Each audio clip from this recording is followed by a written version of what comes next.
We're coming up to our third week of Star Wars Squadrons release. For myself, Eckhartsladder, Corey Losers, Star Wars Explained, Captain Shack and more, I think it's safe to say that we're really enjoying this game. And with events like Operation Ace's esports tournament, I gotta say I'm really pumped for the future of Star Wars Squadrons. Competitive games where you're playing as a team with friends is really enjoyable for me, and having something that is like that in the Star Wars gaming scene, I was overjoyed, since it fits so perfectly well in the EcksToo gaming niche. We knew this game was going to be a big break for us, and the success of the game would likely determine a chunk of success for us too, since we've been covering the game well before its launch. But it wasn't all sunshine and rainbows. I wouldn't be making this video if it was. There has definitely been some issues with the game that still hasn't been officially addressed. Eckhartsladder covered some of this in his 3 major problems that could kill Star Wars Squadrons. Link in the top right corner if you wish to watch that video. But today we're going to be talking about what will exactly happen to Squadrons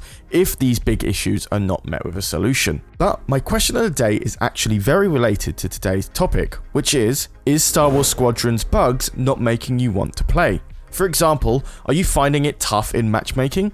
Does the rank bug make you not want to bother playing? Or is the 60 FPS lock for VR making it not that enjoyable for you? Perhaps none of these actually stop you from having fun. For me, despite some of Squadron's shortcomings when it comes to bugs, I actually really do enjoy playing the game almost daily. But unironically, yesterday was my first day where I felt the games were so uneven in our favour that it didn't feel great to play anymore. But let me know your thoughts and opinions in the comments down below. I read all of them and try to get back to some of you too. Also, we are 9 days away from wrapping up our rewards for Patreon in anticipation for November. So if you want goodies like newsletters, videos, playing Squadrons with us, bespoke EcksToo designs and more, be sure to pledge on Patreon before November 1st. But with that out of the way, let's get right into the video. A lot of people who make the argument that the game is suffering usually points at the Steam active player base and the pattern of decreasing numbers per day. Any game on release will always perform well, that's a given, and it explains a massive 35,000 peak players on the first 2 days. But the current numbers don't explain everything.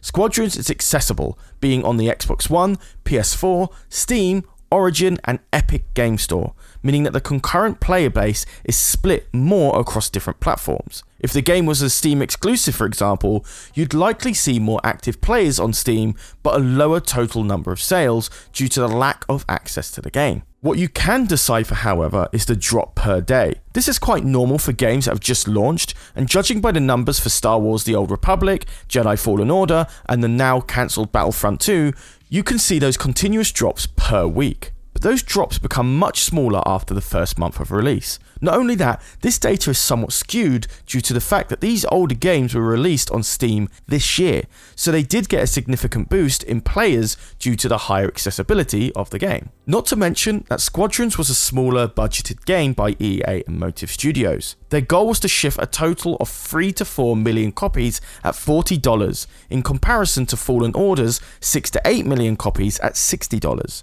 So the advertising for this game was definitely going to be different than Jedi Fallen Orders, and thus the game already isn't on an even footing to its older brother. However, to play devil's advocate here, we have to estimate exactly how harsh this consistent player drop over the first 4 weeks of this game's release actually is. October 21st marks the first day Squadron's active players dropped to 3 figures, and yes, whilst this is off-peak times, games like Star Wars Empire War, that has been on Steam for a few years now, still stays within 1,000 players or above at all times. So it begs the question, why the higher than usual drop in active players in Squadrons when it's an online-centric game? The answer is likely attributed to the meta have been present in the game for 3 weeks now, and there hasn't been any direct fix to any of them as of yet. Now, I don't want to spend this video bashing on Squadrons. I love the game, and I'll get to the solution here. It's not all doom and gloom. But ranked fleet battles is the literal bread and butter of the game's success. This is the game mode that will see the most players at any given time, so the fact that the ranked part of this game mode is still not working to this day is really concerning. Even if you don't suffer from the bug, players will see huge drops in rank score when they lose, because matchmaking isn't working due to this bug. Myself, Eckhartsladder and Corey Loses went on an 18-game win streak, but many of those games were populated with newer players trying to learn the game. It's gotten to a point where I purposely target higher level players and leave the newer users alone because I don't want to stomp them and make them leave the game for good. It doesn't really feel that good to do. All of these reasons probably play a very big part in the game's drop in player base. But recent news shows a new build of the game is currently being pushed and was found in the interval stream branch system.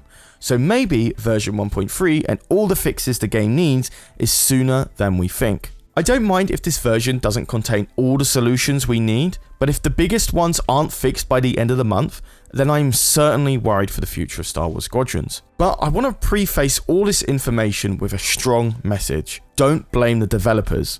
I haven't had anywhere near as much time in the game industry as the developers on this game. I've only worked on a handful of indies and one AAA game, and even then it wasn't a proper experience. But what I theorize is that the game was pushed to reach gold status meaning that the game is ready to be burnt down on discs and shipped to stores, earlier than the developers intended. Perhaps a November release would have been better for the game in general, and to get all those fixes in the game's October 2 launch would have required even more hellish crunch times on developers, especially in an environment where most of these devs will have had to work from home due to COVID. So, in summary, whilst it's easy to point fingers and simply blame the people working on the game, do me a favour, blame the publishers.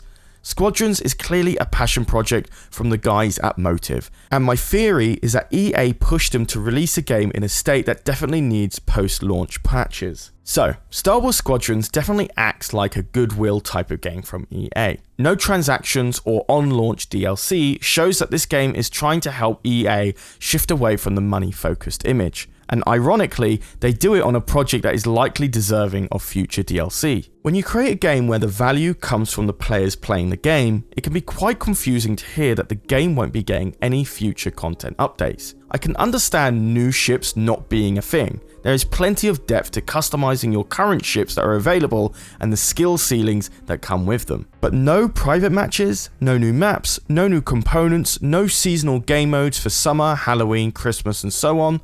It's hard to decipher the future of Star Wars Squadrons. Does EA expect the game to still live on a year after its release? Because once the player base has dwindled, getting into a ranked match could be near on impossible. I don't understand the angle here, however, I do have a solution. In my eyes, this is only just the beginning for Star Wars Squadrons. Ignoring just the Steam numbers and focusing on the bigger picture here, there are many things that I think Motive Studios or EA could capitalize on thanks to Squadrons having an amazing release window. First up, Christmas. By the time Christmas rolls around, thanks to the game being on most platforms, I think many new players will jump aboard Star Wars Squadrons. By then, I expect all the serious bugs to be fixed, and newer players will stick around longer as the experience is far better suited to them to ease into the difficulty. Next up, a Switch release wouldn't be an awful idea. The Nintendo Switch has been the #1 selling console for 22 months in a row, outbeating the Xbox One by over 20 million units, despite it coming out in 2017 when the Xbox One came out in 2013. This could add a ton more plays to the game, and honestly, the sooner the better. Fortnite saw 10 million players download the game on Switch, and whilst that game is free, just 1% of that audience that is willing to pay could still mean an extra 100,000 players or more for Star Wars Squadrons. And finally, and these are two very possible points merged together into a big one, the PS5 and Xbox Series X releases, alongside the game being on Xbox Game Pass or PS Plus. I think this has the biggest chance of happening and will lead to what I would think will be a bigger peak of active players than the actual launch of the game. Match that with a pseudo 2.0 content patch where the developers move over some single player map designs over to fleet battles, allow more cosmetics that were already stored in the game now becoming unlockable, and a double XP weekend. I think that could be a second breath of life to allow Star Wars Squadrons to have a future. But what do you think? Do you think this will be enough? Is my theory plausible enough? Perhaps EA should allow microtransactions or at least DLC content patches. Let me know all your thoughts on the matter, as well as our question of the day, which is Star Wars Squadrons bugs not making you want to play? Generally interested in your thoughts on this one, guys. And for the 5 people that are still here, don't forget that we'll be wrapping up our Patreon rewards this month very soon. so be sure to pledge on Patreon before the 1st of November to get your extra rewards. But other than that, I've been Charlie, you've been watching EcksToo, and I'll see you in the next video. Take care, guys.